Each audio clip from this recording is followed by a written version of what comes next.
¿Qué tal? ¿Cómo están? ¿Cómo les va? Bienvenidos a un nuevo capítulo de este podcast centenario donde estamos conversando con las figuras que hicieron grande a Colo-Colo en su historia.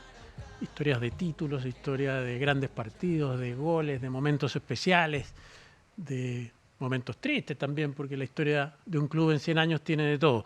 El invitado de hoy es un hombre que probablemente vivió en buena medida los mejores momentos de Colo-Colo y quedó escrito en la historia como los que pasaron al recuerdo, desde luego con el título más importante de Colo-Colo de toda su historia. Me refiero a don Miguel Mauricio Ramírez Pérez, alias Cheito Ramírez. ¿Cómo está, Miguel? ¿Qué tal? Buenas tardes. Bien, muy bien, ¿Bien? contento de estar participando. Me imagino que te trae algunos recuerdos de este club.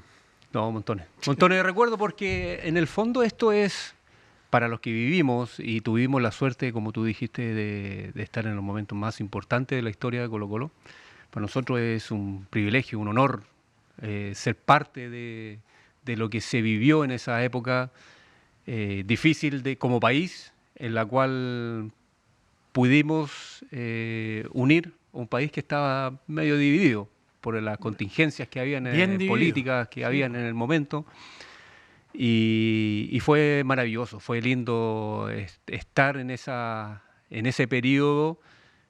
Para mí era todo nuevo, para mí fue muy rápido mi llegada al fútbol y lograr lo que pude lograr en tan poco tiempo. ¿Se sentía en ese momento esa cosa tan especial y tan poco común de que en el 91 ustedes eran Chile y que daba lo mismo si eran hinchas de la U, de la Católica, que la gente se les acercaba y les decía... Sí, es que en ese momento, ¿sabes qué? En ese momento cuando el equipo empezó a pasar fases, hincha de Católica, hincha de la U, de todos los equipos, nos deseaban suerte en el aeropuerto, en donde anduviéramos. Y después cada vez que se iba acercando o íbamos pasando fase y llegando a la final, el charter se iba sumando mucho más gente, más políticos, más gente de otros equipos y nosotros lo vivimos, lo vivimos, nos dábamos cuenta. Además, en esa venida del hotel al estadio, en auto, en esa caravana interminable, la cantidad de gente que nos apoyaba no solamente en el último partido, sino que en los anteriores también. Mucha gente en la calle apoyándonos, deseándonos éxito. Yo me acuerdo al menos de 2, 3 amigos que vinieron a la final y que eran de otro equipo. Da lo mismo. Conseguirse una entrada ese día, la gente lo entendía como un momento histórico, como un momento de revancha, como un momento de querer hacer algo que no había hecho nunca. Sí, y yo creo que el estadio hizo 800.000 personas. Se pasó, porque todos vinieron. Todos vinieron. Cada vez que van pasando los años, cuando uno te piden un autógrafo, no, yo estuve en la final y tengo la entrada. Es increíble la cantidad de gente que vino. Y es una cuestión que nosotros hemos hablado, lo hemos hablado a la interna de Colo-Colo 91, que a todos nos ha pasado, que sentimos que este estadio, en ese partido, hubo un lleno total. Por eso decimos 800.000 personas, porque todo el mundo estuvo presente y en todo Chile, en definitiva, había mucha expectativa de lo que estaba haciendo este Colo-Colo y las ansias y ganas de que por fin se tocara. El programa más visto este año en televisión, el más visto, que debe haber sido el Festival de Viña, tuvo promedio algo así como 18 o 20 puntos. Ese partido tuvo 89 puntos de rating. 89 puntos de rating. Todo el mundo estaba viendo el partido. Sí, fue una... Uno se olvida de eso, ¿no? Porque si no debe ser terrible entrar... Son datos que, por supuesto, que se olvidan.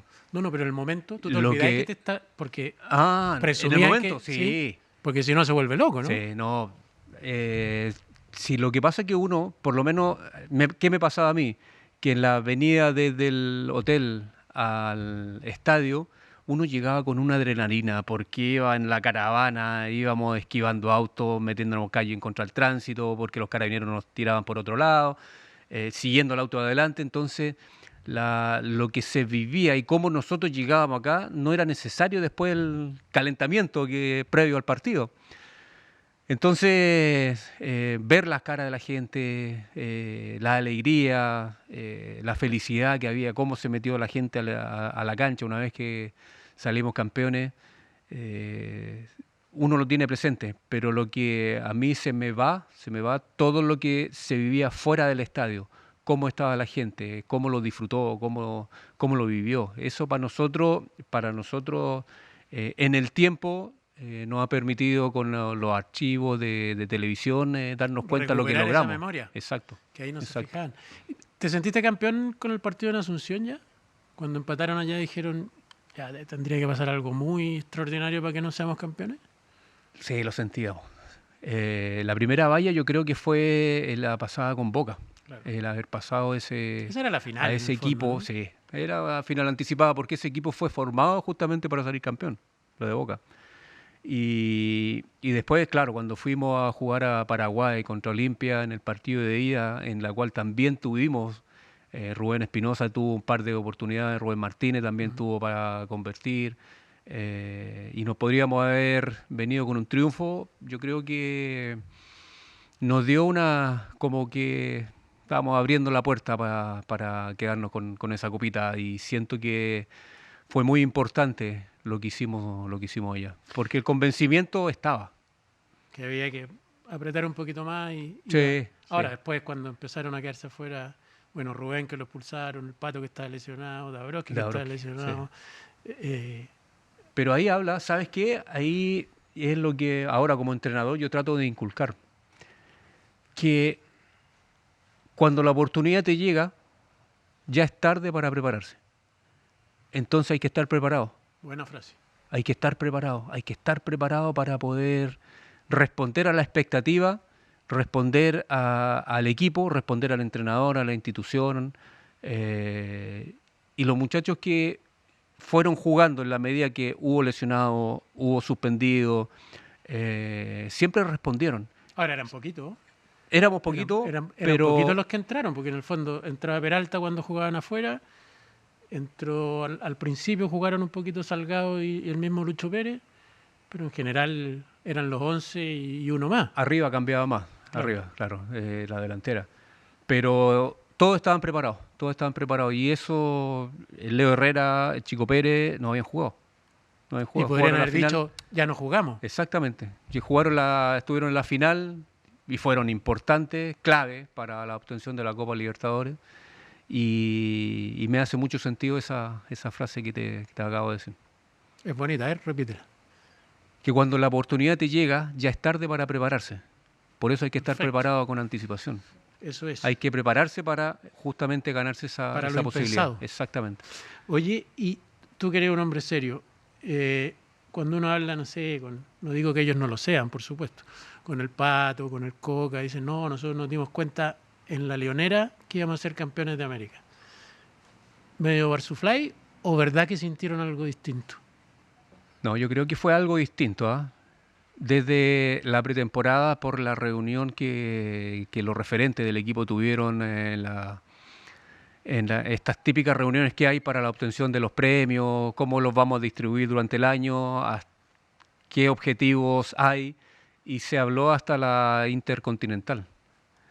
Al tiro. Y los años anteriores no había sido así. Y ojo, que el año anterior habíamos partido bastante bien, quedamos eliminados contra Vasco da Gama en un gran partido que se había jugado, sobre todo el primer tiempo, nos empataron y quedamos fuera por lanzamientos penales. Sí. Fue un funeral ese Estadio Nacional.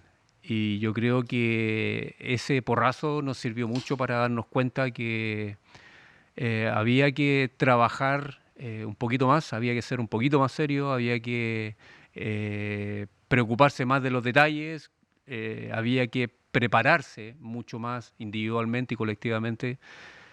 Y siento que eso nos permitió ser un equipo competitivo desde el inicio.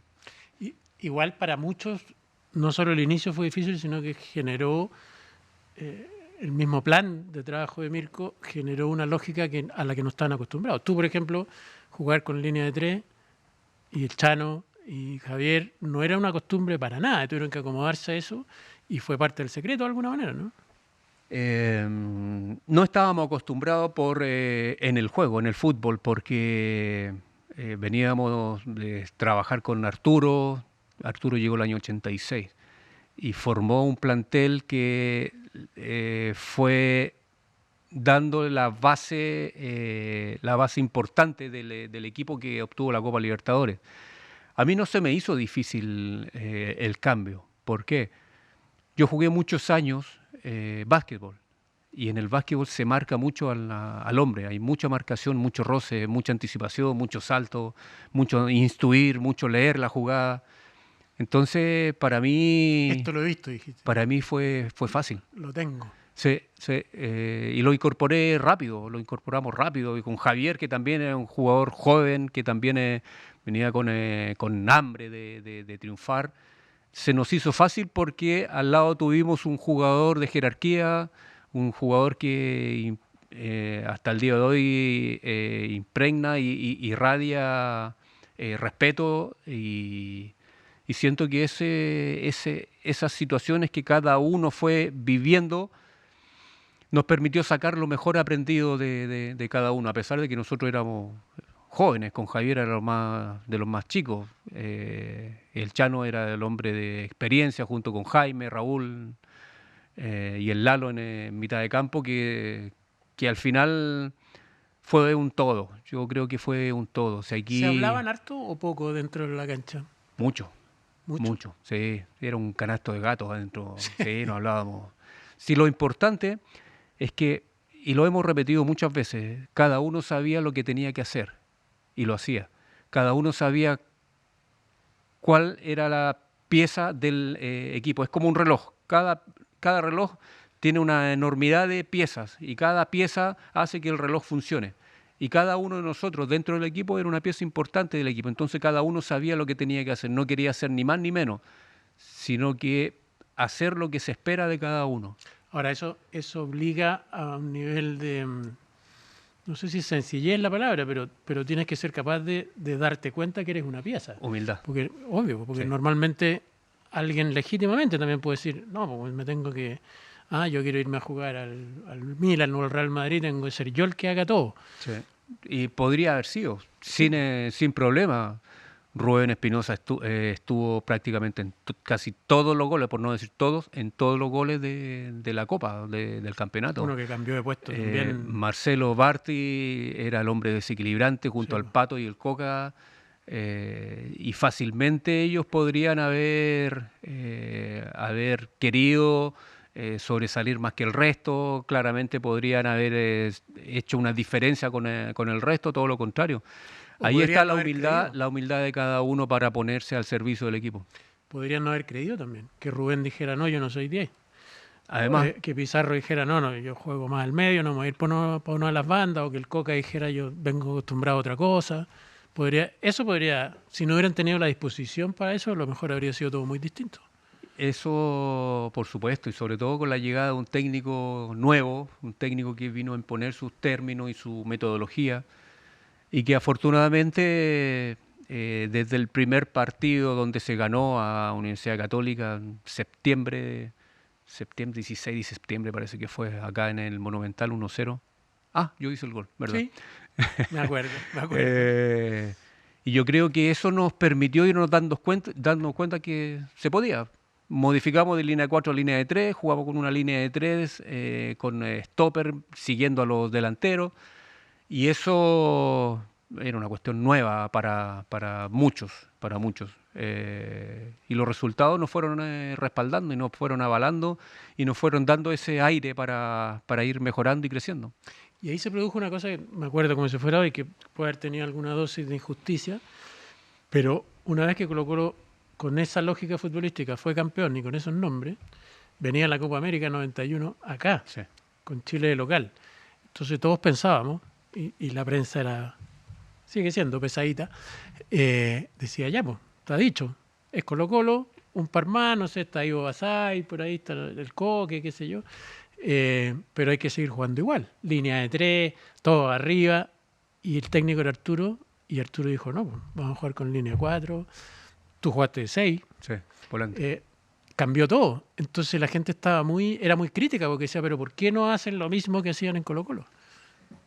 Es que ahí están las convicciones de los entrenadores y la costumbre de cómo normalmente estás jugando, porque modificar en una Copa América de local tus convicciones no es fácil, no es fácil. Afortunadamente había una gran cantidad de jugadores, me acuerdo estaba Iván también, Ivo Basay, estaba el Pato, Rubén Martínez, que no fue citado, parece. No, pues, había sido el era trigoleador una del fútbol grandes chileno. Polémicas. Claro. Claro. Pero Además, había la gente buen decía, equipo. había tres buen equipo. delanteros, y Arturo juega con 2. Sí, sí. Sí. Esas son las convicciones de los entrenadores. Nosotros Ahora los entrenadores somos raros. Estuvieron cerca, ¿eh? Porque uno dice, no, pero que fue un desperdicio, porque se jugaba en Chile, no sé qué. Si se le gana ese partido a Argentina con lluvia, porque era por puntos. Lo que llovió ese campeonato. Mucho. Sí. Tuvieron ese partido con Perú. Con Perú en el viaje en avión que que se se movió un movió. poquito. Yo me acuerdo que iba en me parece que era el 8, a 108, iba al lado izquierdo y veía por la ventanilla, yo veía de frente la pista. Y el avión iba así de lado, No, el miedo que teníamos, Bueno, los peruanos volvieron en gritaron, lloraron, se volvieron en tren al otro tren, día. eso, Claro, en después tren. del partido volvieron en tren ellos. No quisieron nunca más No, subirse un avión. no, pero fue impresionante. Eran las condiciones mínimas para aterrizar. Pero en el fondo esa vez fue campeón Argentina, que tenía un muy buen equipo. Chile salió tercero, pero la peleó hasta el final, digamos. O sea, era muy parejo. Estaba Colombia, Brasil, Chile y Argentina peleando el título. Podría haber sido campeón cualquiera. Sí, además los jugadores que tenía esta selección estaban todos pasando por un buen momento.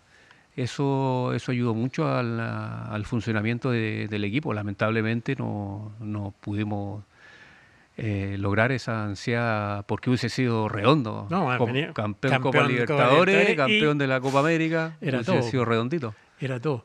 Oye, ¿el Cheito te gustó desde el principio o te molestaba? Sí, desde el principio no me gustó. Ya. No me gustó. ¿Viste alguna vez o le hacía el quite, ¿cómo se llama? Abigail. No, sí la veía. teleserie? Sí, yo la veía. ¿La veía? Sí, todo el mundo la veía. A la Catherine Fulop y a Carrillo. Abigail. A Abigail. Pero yo usaba el pelo largo. Sí, pues. Me corté el pelo, llegué a la pretemporada y Miguel Vargas me dijo, te parecía Cheito. De ahí Y ahí en adelante. De ahí no, ¿Y por qué no ¿sabes? te gustaba? Porque yo siempre pensé, la verdad, que iba a tener un apodo futbolístico. La Fiera, el León, el Tigre. Algo Asesino. relacionado con, claro. Pero Cheito, no pega. Pero bueno, Quedó para ya siempre. me acostumbré ya. Ahora, no tenía esa cosa como del jugador que llamaba la atención por el puro seudónimo, pero tenía otros beneficios.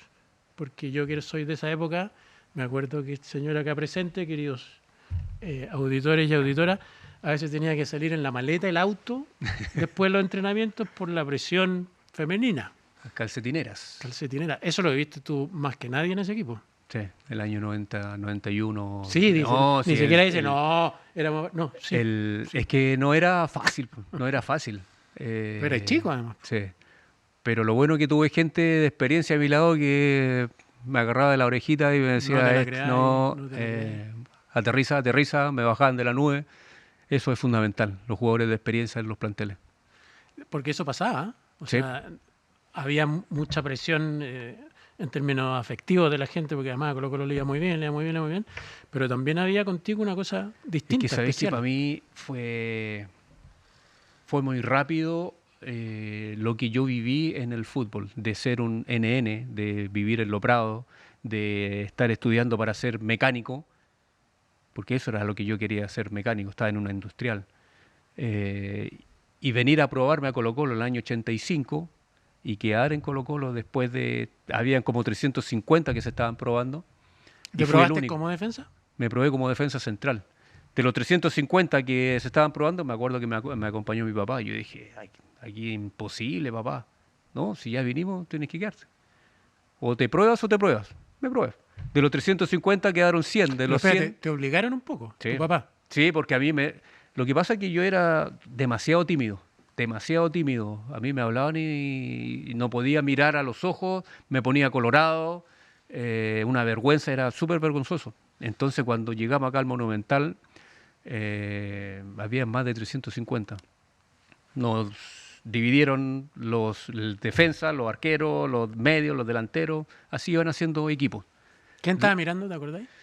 ¿Quién eran los...? Estaba Daniel Díaz, Pedro Morales Jr., estaba Bernardo Bello, estaba Aldo Yarzún. Que tú no sabías quién eran. No sabía, no tenía idea quién eran. Sí.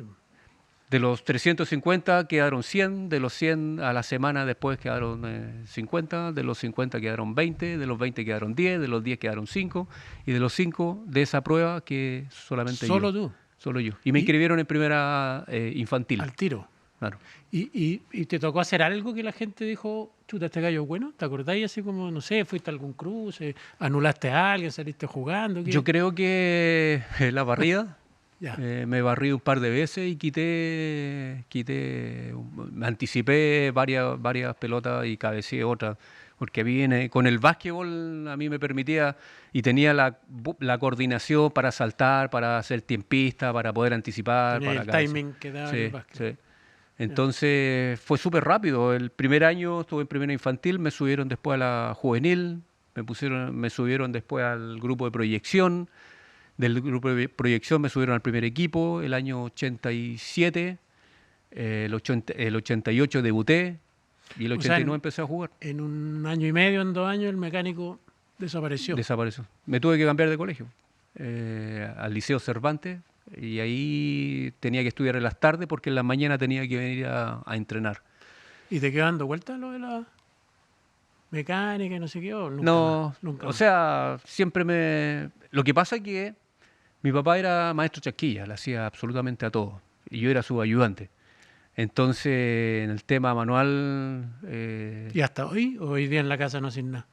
No, de todo. Sí.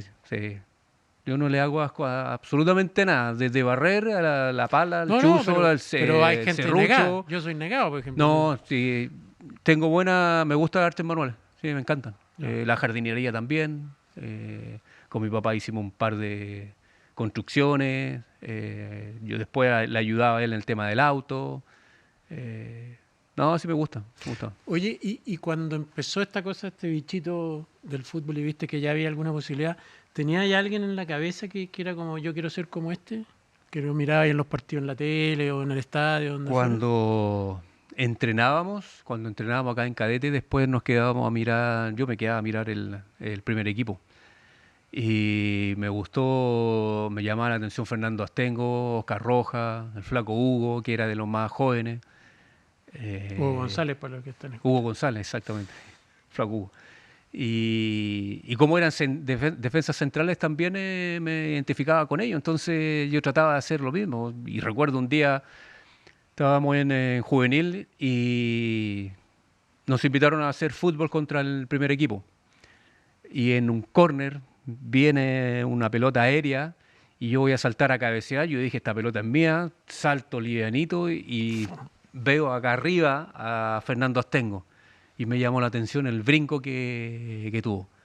Y me acuerdo que me dijo, hay que saltar antes, viejito. Que saltar antes. Te contó cuál era el secreto. Sí. Pero cabeció, hizo el gol y claro, a mí me llamó la atención, me impresionó el brinco. Porque es un caso parecido al tuyo. Uno los veía en la cancha y medían 1,90 m los dos. Y ninguno de los dos es muy alto. No, Fernando tampoco. Yo mido 1,75 m. Fernando yo era chico para mi puesto. Sí, lo que me ayudaba a mí era el rechazo, el salto. ¿Sí? Fernando lo mismo. Exactamente. Sí, lo hablamos varias veces con Fernando. ¿Y alguna vez los jodieron con eso? ¿Algún técnico? Porque todavía en esa época no estaba esta lógica así como de si no tiene el arquero menos de 1,90 m no puede. Si no tiene el central más... Todavía el fútbol no tenía esa lógica. Cuando fui a España, yo recuerdo que vinieron a ver a Fabián Stay, me acuerdo, el 94 parece. Y le gustó cómo jugué yo de central.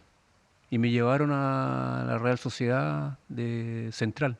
y allá también de central y me hicieron jugar de volante de contención. Entonces jugaba, como normalmente acá era polifuncional, allá también hice lo mismo, de central o volante de contención.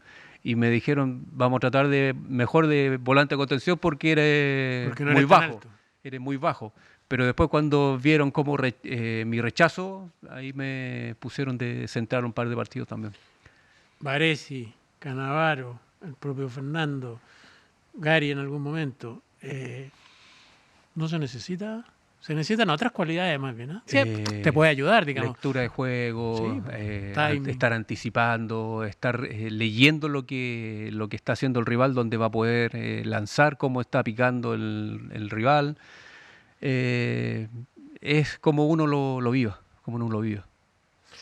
Voy a leer, porque no quiero equivocarme, algunos números de este señor Miguel Mauricio Ramírez Pérez. 10 títulos con Colo-Colo. 10. 3 Copa Chile, 89, 90, 94. 4 de primera edición, 89, 90, 91 y 93. Debe ser difícil acostumbrarse a eso, ¿eh? Copa Chile 89, primera edición 89. Copa Chile 90, primera edición 90. Primera edición 91, campeón de la Libertadores. Recopa Interamericana el 92. 93, campeón de primera edición. 94, la Copa Chile no. Fue un periodo donde no tenían costumbre de no ser campeones. Era la Es raro eso, ¿no? Era la obligación salir campeón.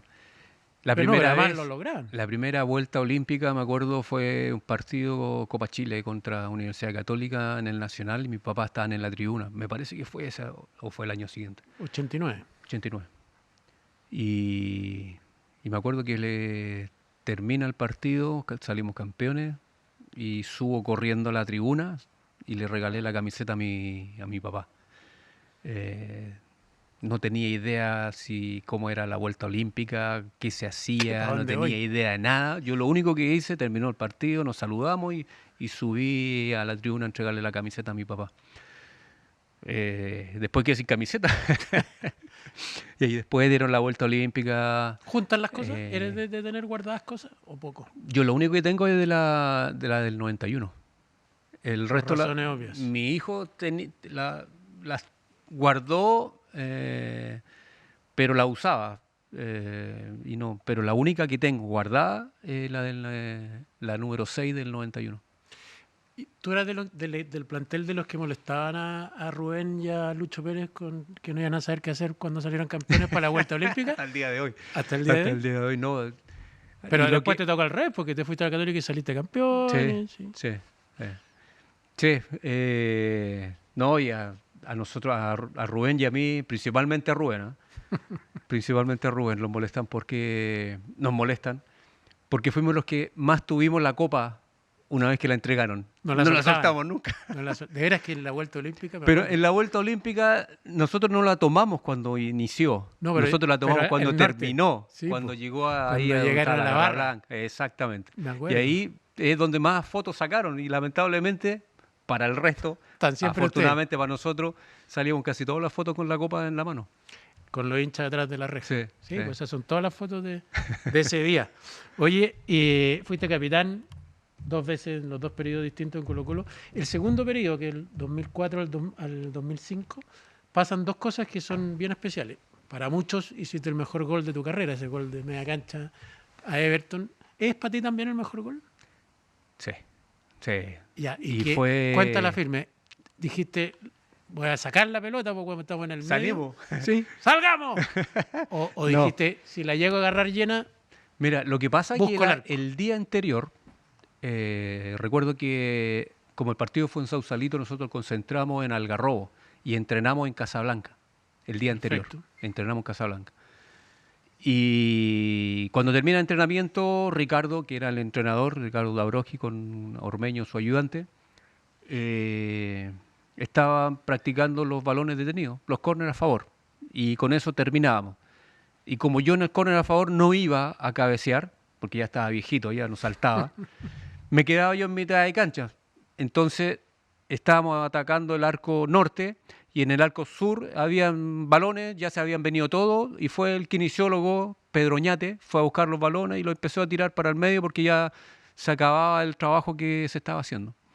Entonces yo de pesado, cada vez que Pedro tiraba una pelota, venía dando bote y yo se lo devolvía y le pegaba al arco. Y estuvimos así como 5 minutos. Y él después se puso al arco. No fue casualidad. No, y me la tiraba y venía dando pan, pan, pan, rebote, sobrepique le pegaba. Y le estuve pegando como 5 o 7 minutos más o menos de sobrepique. Hasta que se choreó y me dijo, ya, bueno, tengo que ir a buscar toda la pelota. Y claro, y al otro día se dio la casualidad de una pelota y la mecánica ya la tenía y la verdad yo no la sentí en el empeine.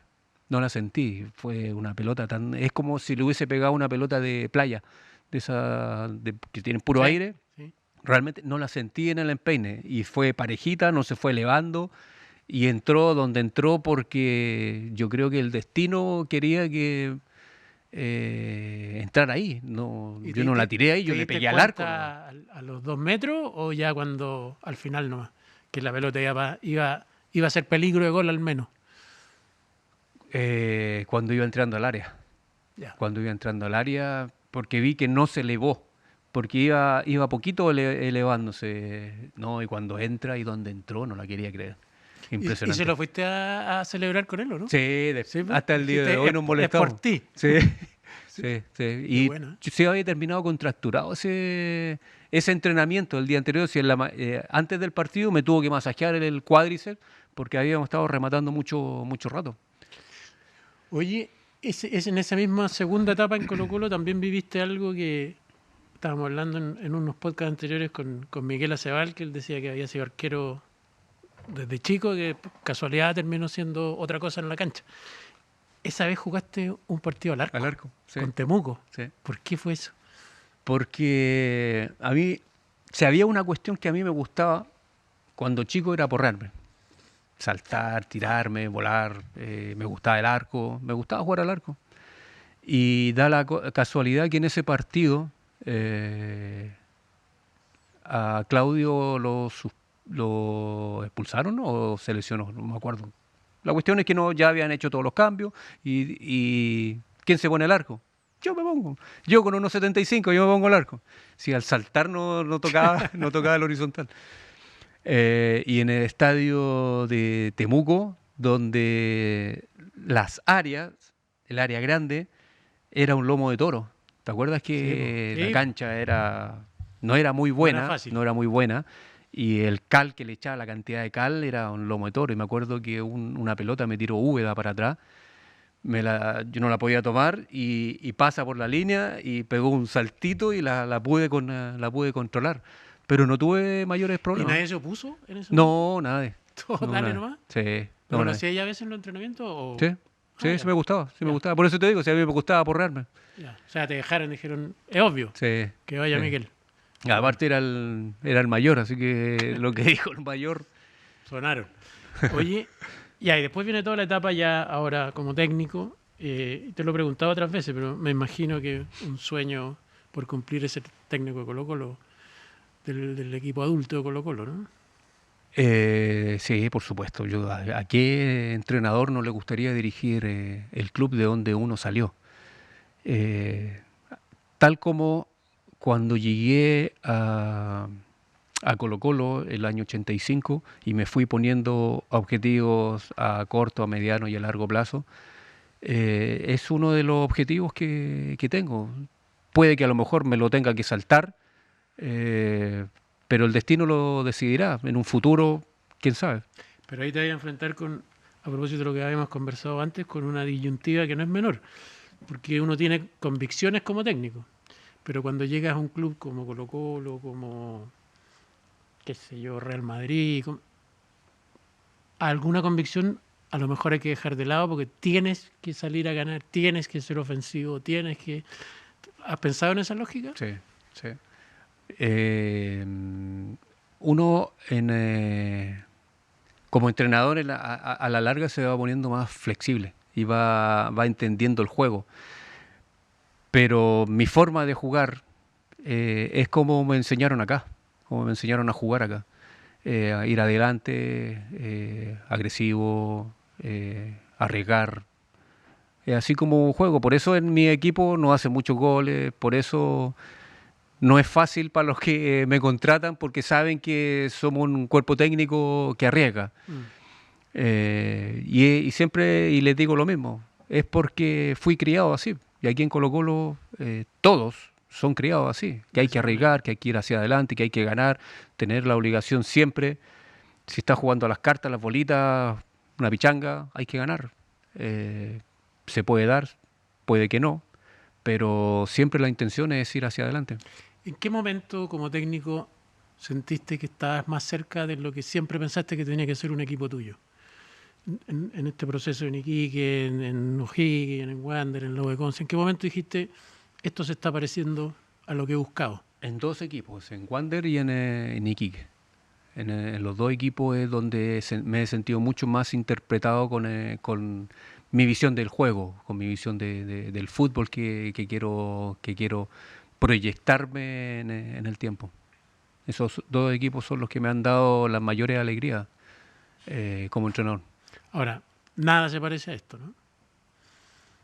A lo vivido en Colo-Colo, a lo que se vive en la cancha, a lo que se vive fuera de la cancha. No, absolutamente nada. El pasar esa línea blanca y sentir esa adrenalina, ese nerviosismo que va botando en la medida que van pasando los minutos, eso es impagable. Estar atrás de la línea y estar en la banca y estar dirigiendo no se compara con jugar. Jugando uno bota todo, esa tensión, toda esa presión. Como entrenador es más difícil botarlo. Y hay que mantenerse sereno porque hay que transmitirle a los jugadores tranquilidad. Si uno está vuelto loco y desesperado afuera gritando, lógicamente que el jugador de fútbol lo va a ver y se van a dar cuenta, el cuerpo técnico está más nervioso que nosotros y uno transmite. Si esta cuestión son energías. ¿Qué energía uno quiere transmitir a los jugadores? El gol más bonito probablemente el con Everton, el que nunca te pudiste olvidar. Quizás ese primero de ese periodo con la Católica, el 1-0, alguno con la selección. Tienen en la cabeza así un gol que o a veces los centrales dicen el gol ideal es un córner y voy, subo y cabeceo, pero No, yo tengo siempre grabado, son dos. Uno, el primero que hice a San Felipe, ganamos cuando estaba Arturo Salá en la banca y debe haber sido uno de los primeros partidos que jugué como titular, porque había entrado en varias oportunidades, 89, 88, 89. Me acuerdo que un centro pivotea Hugo González y yo le pego de voleo. Y me acuerdo porque el patero fue del área corriendo hasta la banca para ir a abrazar a Arturo Salá. Gracias. No me molestaron mis compañeros, nada. Ese es el primero que siempre me recuerdo, por ser justamente el debut en el arco, en las redes. Y el segundo, el último que hice. ¿Qué fue? Contra Everton. Ese fue el último. Claro, contra Everton en Sausalito. Además fue ese gol. Fue como un regalo de despedida, porque al partido siguiente yo me retiré del fútbol. Le hago esta misma pregunta a todos los que han pasado por acá. El jugador con el que te tocó jugar que tú dices no puede ser tan bueno. Este jugador no puede ser tan bueno. En tu equipo. Que decía ahí. ¿Compañero mío? Compañero tuyo. Jugué con... varios. Es que tuve varios, bueno, pero desequilibrantes y que hacían cosas ser maravillosas. Un central, ojo. El Diablo Echeverri. Ya. Jugué con Valdivia, jugué con Matías Fernández. Y con los que para mí más desequilibraban Barty y el Pato. Te da tranquilidad. Jugué en contra del Pato, y era difícil marcarlo, pero jugar con él era un privilegio. Lo que hacía Barty cuando recibía el balón y controlaba hacia adelante y empezaba a encarar, y Barty Marcelo no se veía rápido, pero en conducción marcaba diferencia. Después en los inicios de Matías, que estuvo siempre estuvo marcado por el apoyo de siempre de los más viejos, de nosotros los más viejos, y cómo lo vimos crecer. Después Jorge Valdivia, con la calidad que tenía, un talento único. Te sorprendía siempre. Sí, el Chico Pérez en la final, la calidad que tuvo, a mí siempre me llamó la atención que era lo que hablábamos, cómo se preparó, a pesar de que no jugó, a pesar de que no tuvo la posibilidad de tener minutos en la Copa Libertadores, cuando le tocó esa Listo. oportunidad, estaba a punto, estaba a 10 puntos. Oye, y en la otra vereda, no quiero nombres porque puede ser mala onda el nombre, pero ¿te pasó alguna vez con un jugador que te da una pelota y vaya a salir jugando y decía, no, este weón no se la pasó? Mejor que no, porque la vamos a perder. ¿Te tocaron compañeros compañero? así que sí, que decía, no, a ver, voy a cambiar de perfil para ver quién está para el otro lado? En México. Ya. En México, sí, en México me pasó. No me la den que estoy solo, nos gritó en una oportunidad. Claro, que andaba mal, andaba muy mal. Pero no, yo tuve la suerte de jugar en equipos con buenos jugadores. En Monterrey ahí tuve uno que tenía 2 pies zurdos.